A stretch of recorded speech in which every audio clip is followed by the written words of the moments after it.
I just want to welcome everyone to today's rally where we're going to be talking about the city's ability and successes in contracting with minority and women-owned businesses. We're going to hear from members of the City Council. I'm joined today by Council Member Laurie A.Cumbo, Chair of the Women's Committee, Council Member Cornegy, Chair of the Small Business Committee, and as well as some other citywide and very important electeds like Congressman Hakeem Jefferies from Brooklyn, our public advocate Tish James, our controller Scott Stringer, who's going to be zipping up in any minute. Okay, and I think I'm supposed to welcome you all here, and now I turn it over. Oh, Councilmember Mark Levine is here. Assemblywoman Rodneyse Bichotte in the city. Sorry about that.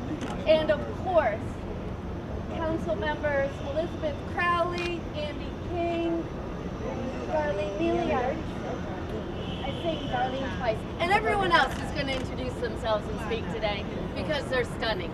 So we're going to start today with Councilwoman Laurie A.Cumbo, Chair of the Women's Issues Committee, who's been a champion for women throughout her career, but most importantly now in the City Council. Laurie. Thank you. Woo! Yeah. Woo! Good morning, everyone. Good morning.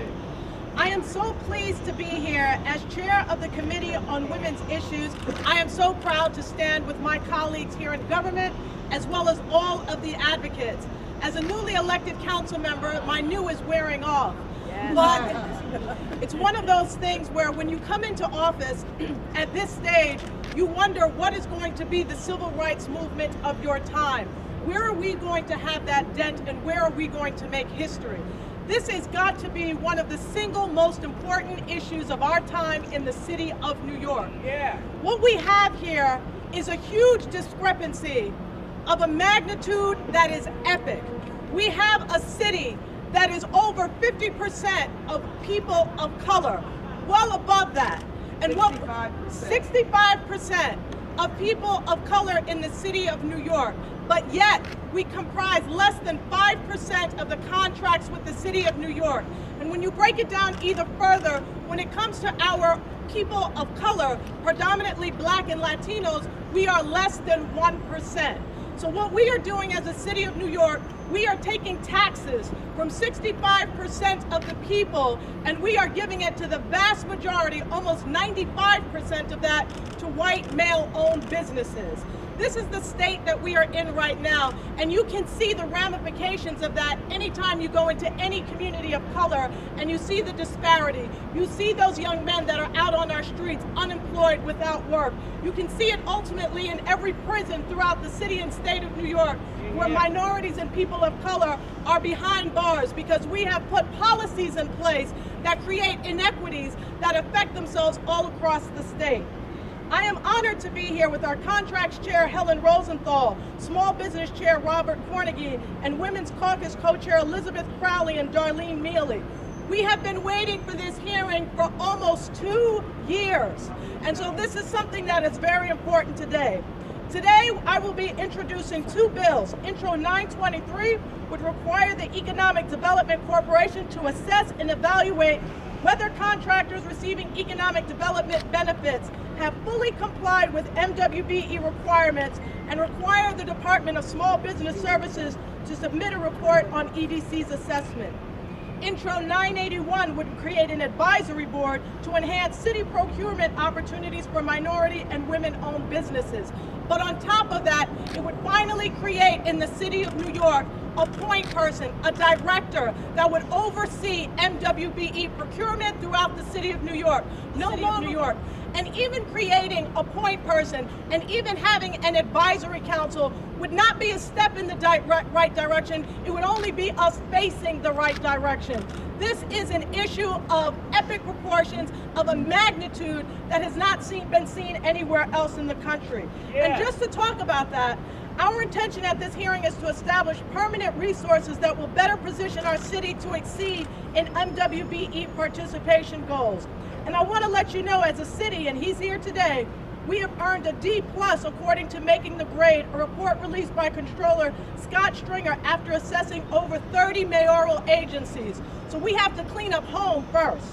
Despite our growing diversity, we are trailing the nation. Just to give you an example, this year the Huffington Post reported that Ohio awarded 19.4% of their state contracts to minority-owned businesses, far surpassing their goal of 15%. San Antonio established an advisory council to increase the number of contracts awarded to the minority and women-owned businesses back in 2010. Since then, these contracts have increased from 16% to 23%. There are cities that are doing this right. Yeah. We as New York City cannot be behind the times with a city as diverse as this. Woo! It is not only an embarrassment how we have kept communities of color behind and in the shadows and not allowing them to realize their full potential. It is a sad day, it is a challenging day, but it is also an issue that has had ramifications that are going to take serious attention, serious people at the table working together to make sure that we turn this around. Because I believe in New York, and I believe that anything is possible. And when we put our might to it, when we put the energy behind it, anything is possible. I want to thank all of my colleagues, and I'm now going to turn it back to Helen Rosenthal. Thank you so much, Laurie. And speaking of the Controller's report, we're joined today by the Controller of the City of New York, who I understand has to get to a next meeting. So before we talk about all the legislation, I'd like to invite him up to say a few words. Thank you. There he is.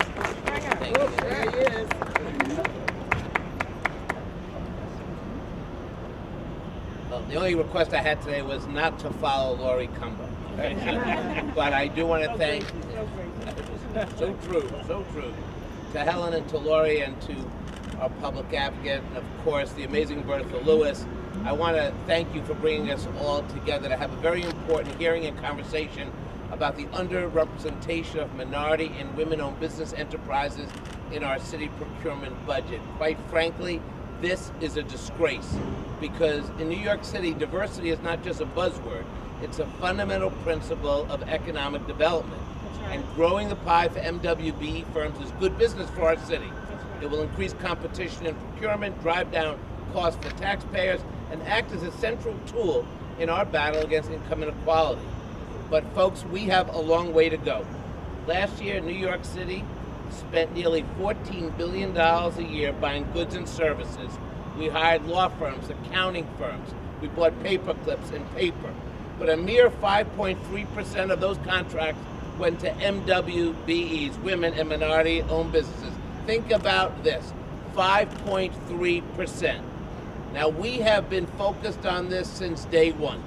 And that's why when I became controller, we appointed the city's first chief diversity officer and advisory board to level the playing field for MWBEs. Carol Wallace will be testifying at your council hearing today. It's why we released Make the Grade, a report that evaluated 32 city agencies on their performance, 31 mayoral agencies. Our goal was to encourage the city to redouble its efforts to get contracts into the hands of these crucial job creators. Now, I want to just make it clear, this is not about punishing agencies or commissioners. When you identify the actual spend by agencies, you create a benchmark.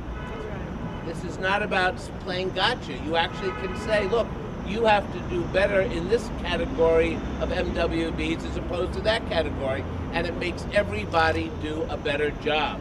We must give companies that are owned by African Americans, Hispanics, Asians, and women a chance to compete for their fair share of the city's $14 billion spend. That money is going to make a difference in Brooklyn, Queens, Staten Island, and the Bronx. So we believe that this hearing is one of the most important as we conclude this year. And today's proposed legislation will move the dial by improving training for procurement officers, by boosting transparency, increasing accountability regarding MWB spending, and making sure. But it's letting our next council member, lead sponsor, Councilmember Cornegy, to come and say a few words. Whatever. Good morning. Good morning. So I'm extremely pleased to be here today with my colleagues in the city council, Laurie A.Cumbo and Helen Rosenthal especially. So while it's obvious I'm definitely the tallest member, but the women leaders in the city council, beginning with our speaker, Melissa Martin-Viverito, and including these chairs of the women's issues and contracts committees, are the true giants. That's right. Yeah. Take it easy. Both in their determination and in their acumen. A little more than a year ago, I was on my way to a television interview in Midtown when I ran into a young man whose name is Brandon Staten, of the incredible blog Humans of New York. I'd never seen the blog before meeting him, but when he asked me what I most hoped to accomplish as a city council member, evening the playing field for MWBEs was my response. I had no idea that millions of people would see that photograph, but I'm so glad it happened, because I want everyone to understand that this isn't a side issue, it's not a marginal issue. Rooting out discrimination and mismanagement wherever it exists benefits us all and society as a whole. And when we fight for fairness and equal access for minority and women-owned businesses, we are really fighting for all New Yorkers. These businesses are key job providers for residents, and they support other small businesses to keep dollars circulating in our communities. Thank you. Circulating dollars. As chair of the Committee on Small Business, removing the barriers that have limited MWBE progress remains one of my highest priorities. I'm extremely pleased to be tackling this topic with my colleagues on the Contracts and Women's Issues Committees today, and advocacy groups such as the Black Institute, and with MWBE owners themselves through today's hearing. I want to thank you for this opportunity, and I just want to remind you that this is now, this issue's time has finally come. Yeah. We've watched this in our communities. I hear from young men in community board meetings or as I walk on the street about their inability to find employment and their inability to access opportunities for themselves and their families. And we look at percentages and we wonder why, we find our communities in the state that they're in. We have to tackle this issue. So I'm proud that to be part of an administration and part of a council that would take this up as a major issue. So kudos to Helen and kudos to Laurie and Liz Crowley of the Women's Committee. And there's a lot of jokes that we make around the council about how powerful the Women's Committee is, but the truth is, them leading this issue, I can guarantee you that we'll get something done. So thank you.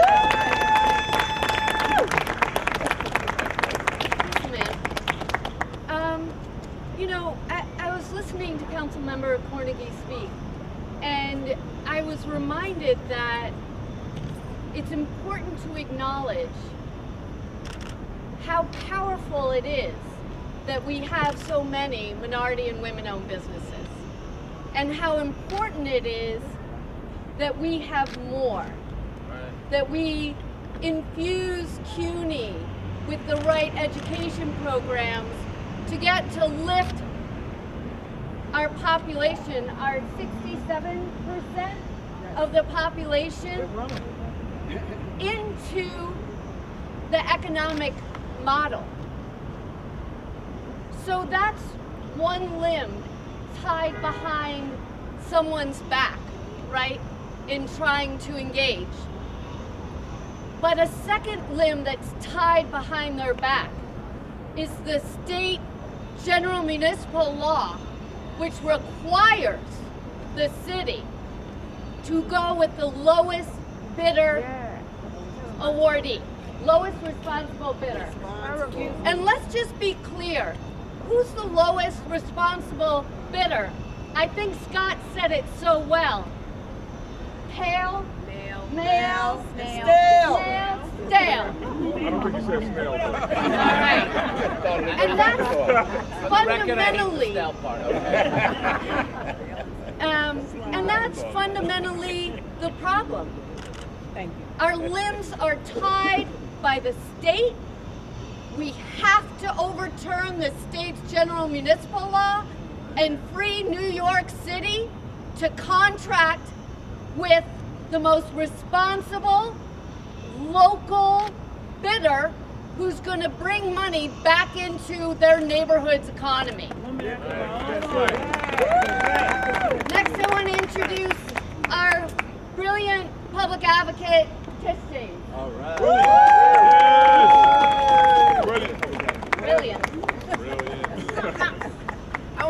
all of my colleagues and my friends who are here today. It's always great to be amongst my friends, particularly those who make me laugh each and every day as I go to work. And of course, I want to thank the incredible Bertha May Lewis. Her middle name is May. She is a Southern belle. And she represents the Black Institute, and I want to thank all of her for her great work. As most of you know, I've been working on this issue for a very long time. And when I worked in the Assembly, Councilmember Rosenthal is right. Lowest responsible bidder is in the general municipal law in the state of New York. And the Black and Puerto Rican and Asian caucus in the state legislature has year in and year out attempted to redefine responsible and to change that statute. Unfortunately, the Republican-led state Senate has consistently blocked any changes to that legislation. So I'm hoping that in 2016, when there is a revolution in this state, when we transform the state, when we turn the state from Republican hands to Democratic hands, that measure will pass and we could move this state forward. But we've got the power to make changes here in the city without the state. And I'm not sure whether or not it's an issue of benign neglect, intentional neglect, or nothing more than institutional racism. Yeah, all of the above. And institutional racism, as most of you know, is defined as a system or systems that are put in place which provide barriers to people of color. Regardless of the fact that now, as was indicated, 65% of New York City residents are people of color. 2, a majority of the businesses in this city are people of color. And 3, no one has raised the issue with regards to their ability to contract for these contracts. That's right. And so the question that all of us must ask and the media must ask is, why is it? Why are we still at only 5%? Which is a modest increase over the past years. Why are we still only at 5%? Despite the fact that, again, over 700,000 businesses, if not more, exist of women of color and women-owned enterprises in the city of New York. And in the past, this great city council, we focused on certifying businesses. We basically said, if you're not in it, you can't win it. Well, those days are over. We've certified so many businesses throughout the city of New York. And now the question is, why can't we get the work? Where's the work? All we want to do is work. They don't want handouts. They want work. They don't want welfare. They want work. They don't want public assistance. They want work. They want to work. They want to build wealth. If you want to talk about income inequality, the best way to do it is to build wealth in this country, in this city, to lift communities up, and to lift families up, and to create more millionaires and billionaires like they did in Atlanta. We can do it in New York City. There's nothing stopping us. It's only political will. We can do it ourselves. And so, what should we do? We need a chief of full-time, not a part-time. Not a part-time, a full-time diversity officer. Not someone who does this as a side job. No disrespect, but I need someone with all eyes, all ears, all feet, and all heart and soul into this. We need a full-time diversity officer. Next, we need resources. These businesses need resources. They need capital to pay that, to make that payroll each and every week.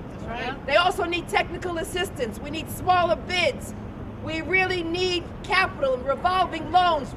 And we need to make sure that these ACO officers, who unfortunately are doing so much, need to focus on this issue. And last but not least, we need to ban permanently those individuals who engage in fraudulent activities and pretend to hold themselves out as WMBs and they are not. We need individuals, we need to hire more inspectors, again, to permanently ban those businesses who hold themselves out as WMBEs and they are not. This is a pressing issue, and my council member was right. It is a civil rights issue, it's an economic development issue, and it's an issue that goes to the core of income inequality. We want to do business. We want to do business at this city. The notion that minorities or people of color should not apply in this city. It is unacceptable, and it's time that we individuals, particularly the Black, Puerto Rican, Asian caucus, who was elected here to promote income inequality, to address income inequality, and provide for the economic woes of our society and our communities. It's time that we step up, raise our voices, and demand equality now. I just want to acknowledge a few more council members who have joined us. Councilmember Williams, any other elected? And I just want to give a shout out because we're talking about civil rights issues. That thank goodness the co-chair of the Women's Committee, Darlene Mealy, who's chair of the Civil Rights Committee, is here, and she's here in everyone. I just want to say that it takes an incredible amount of effort to put this together and to assemble all of our elected officials. But at the same time, that push from the outside is so incredibly important. What our public advocate, Letitia James, spoke about is so powerful in terms of the goals that each of the agencies and all throughout our city need to set. But on top of those goals, we certainly need there to be penalties.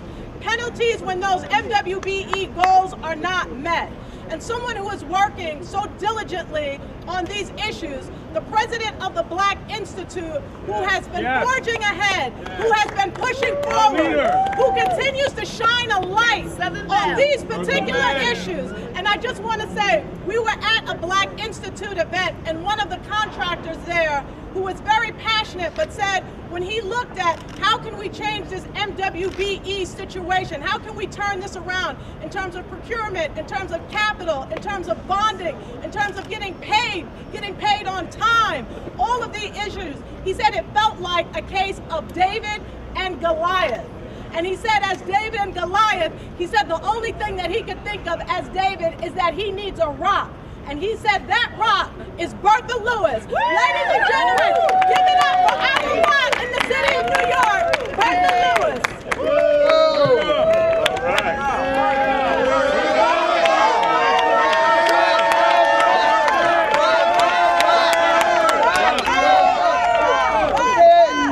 Yes, we're going to drop the rock and we're going to drop it today. Drop the mic. Our controller is very nice and very polite. And our elected representatives are very nice and very polite. I am not. I am sick and tired of being sick and tired. This administration is incompetent and immoral. Everybody's in shock. Yes, I said it. As Kanye West would say, to paraphrase him, this administration don't care about minorities and women people. Because you were judged by your action. Amen. We had to push and push and pull in order to get this hearing today. 2 years overdue. That ain't right. It's insulting. It ain't right. If this was a disease, we'd be in emergency mode. But you know, it's mind over matter. This administration doesn't mind because we don't matter. And I'm saying that today because I'm not just talking about being held accountable.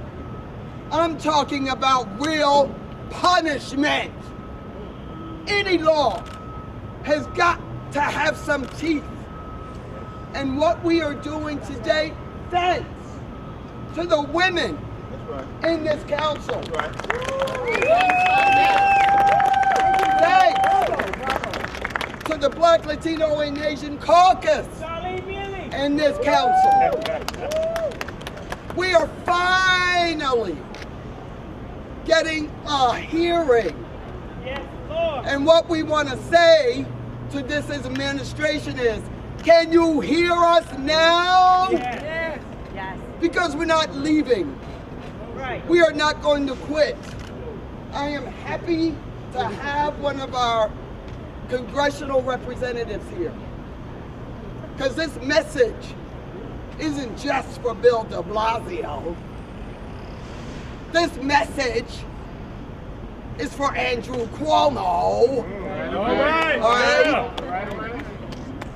And this message is for whoever is the next president of the United States. Damn it, we are not taking this anymore. That's right. It doesn't matter how hard it is. It doesn't matter how long it takes. We will be there with our torches and our pitchforks, because enough is enough is enough. And it begins today. We will drop this rock. Thank you.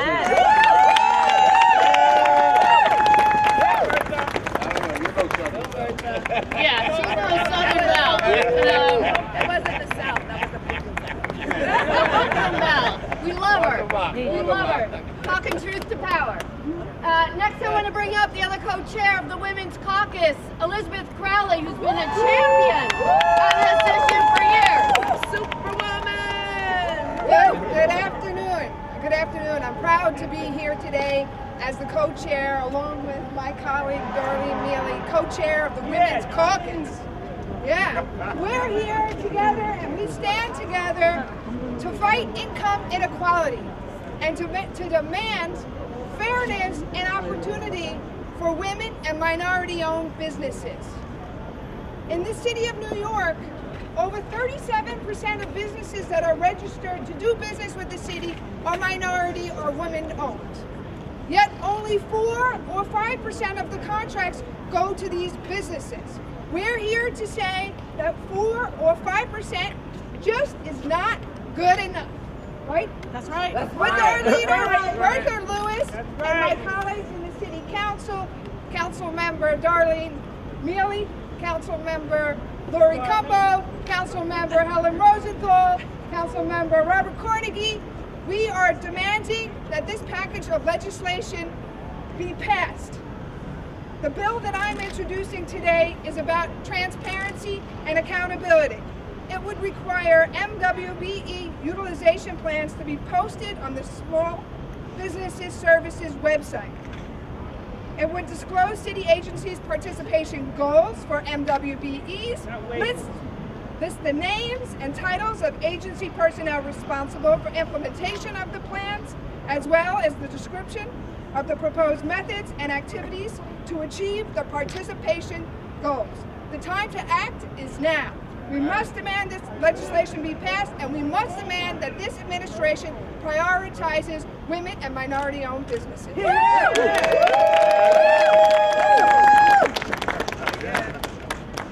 It is so important today in this dynamic women's movement, which I must say is incredible, and to see our city council members organized and united on this one front is even more powerful, because we have dynamic women on the state legislature who also feel this same way.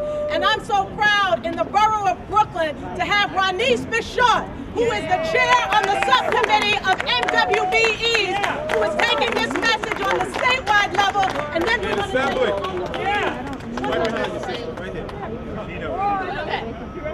here she is. Everybody, here is Rodneyse Bichotte. There you go. Thank you, Councilmember Laurie A.Cumbo. I want to thank all of you for being here today. I want to thank the leadership for this MWBE hearing, Councilmember Laurie A.Cumbo, Councilmember Helen Rosenthal, Women Caucus, and of course I would be remiss if I would not mention the mother of all advocates, Bertha Lewis.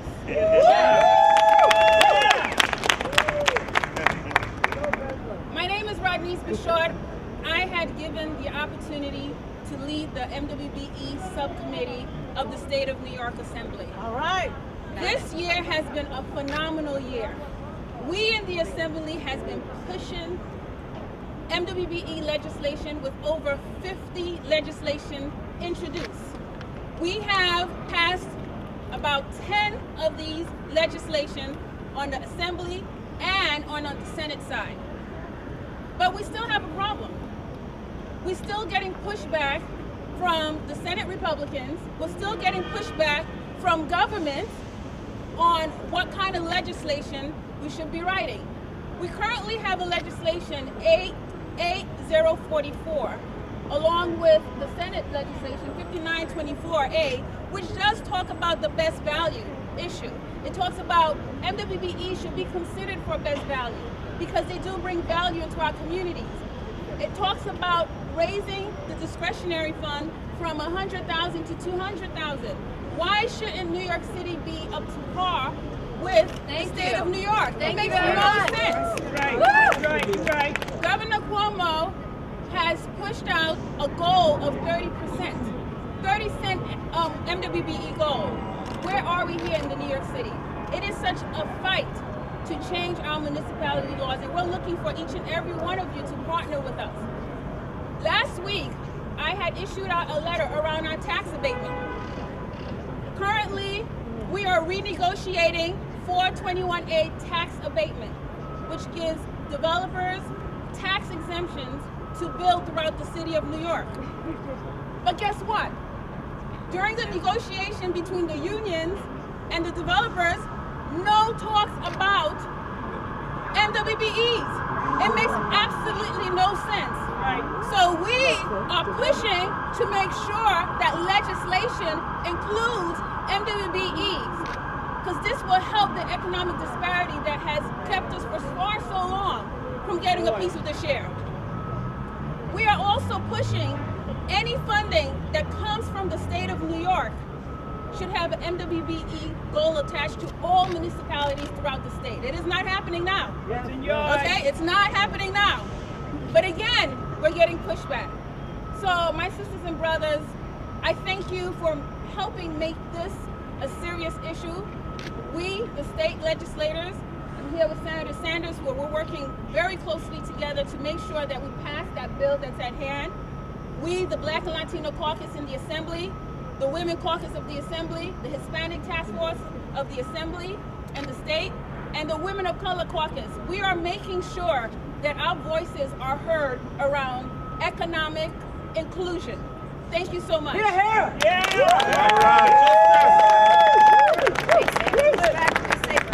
They say pushback. We say fight back. They say pushback. We say fight back. All right, now in Brooklyn, New York, we have something very special within our borough. I mean, it's a new day today. You've seen all of these dynamic women come to the podium and speak first, but we still have some dynamic men on the scene. We do have some dynamic men that are still on the scene. All right. And they are doing incredible and extraordinary work. And out of Brooklyn, New York, we have in Congress a dynamic member who comes out of the Assembly, who is now in Congress, who's headed straight to the top and moving up even further. Who's going to be able to take this MWBE conversation national. I want to bring up my congressman, the People's Congressman, Hakeem Jefferies.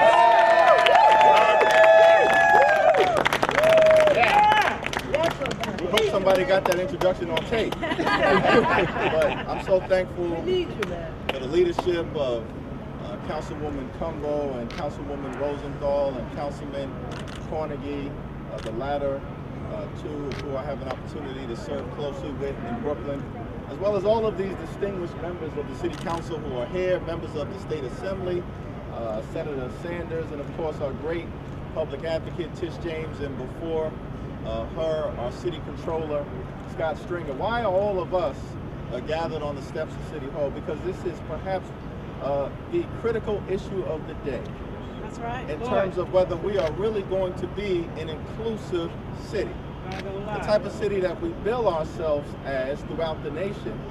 But many of my colleagues down in Congress would be surprised to know that in a city of 65% plus diversity as it relates to race and ethnicity, we're only at 5% in terms of participation from women and minority-owned businesses. That is a shameful number that should shock the conscience of all New Yorkers. That's right. And all of us bear responsibility in making sure that we can turn it around.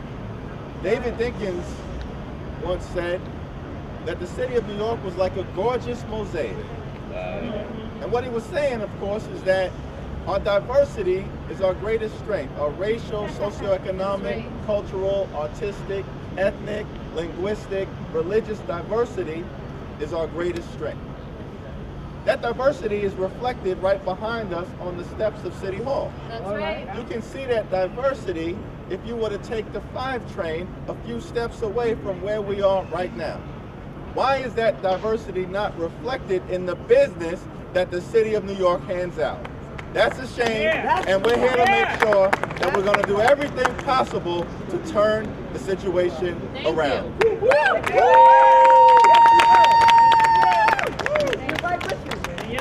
I want to acknowledge at this time, because we are going to be having a hearing about this within the next 5 minutes. So I hope that you all will stay with us. I want to acknowledge we've been joined by the Hispanic Chamber, Amity. We've also been joined by NYSAMC, as well as at this time, this event, this program, this rally, this press conference, this hearing would not be final if we did not hear from our Senator, James Sanders. Junior.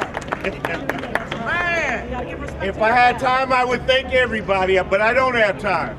If I had time, I would speak of that dynamic women that make a man feel more like a man, but I don't have time. I will tell you this, as the father of MWBE, I feel bad about my baby. As the father of Local Law 1 and Local Law 129, this baby has never grown to its full potential. It's like a sign was put on City Hall saying, no blacks, no dogs, no Latinos, no women need apply. I have said in days gone by, you would do better in Selma, Alabama than you would in New York City. I'm hoping that this new administration, not so new anymore, will hear what we're saying today. I also hope that our governor will hear what we're saying. Standing with my assembly member, we are fighting to get a bill across at the state. We will keep knocking at this door of justice. I would tell you more, but there's a hearing that we all need to go to. And if you want to hear the rest of my speech, come on inside. All right. I also want to acknowledge that we have been joined by Peter Fontanez of Hispanics in Real Estate and Construction, a pioneer and a leader in this movement. And it has taken all of us to gather today on the city, state, and federal level. We have all branches of government that are united here today. We have our advocates. We are joined by Bertha Lewis of the Black Institute and many others that have done this critical and important work. I want to thank Helen Rosenthal. I want to thank Robert Cornegy for joining me today. We are going to head into the hearing where we are going to unpackage these 8 pieces of legislation, and I encourage you all to have our colleagues to sign on this legislation, and let's continue to make history by moving forward this legislation and so much more. Thank you all for coming today.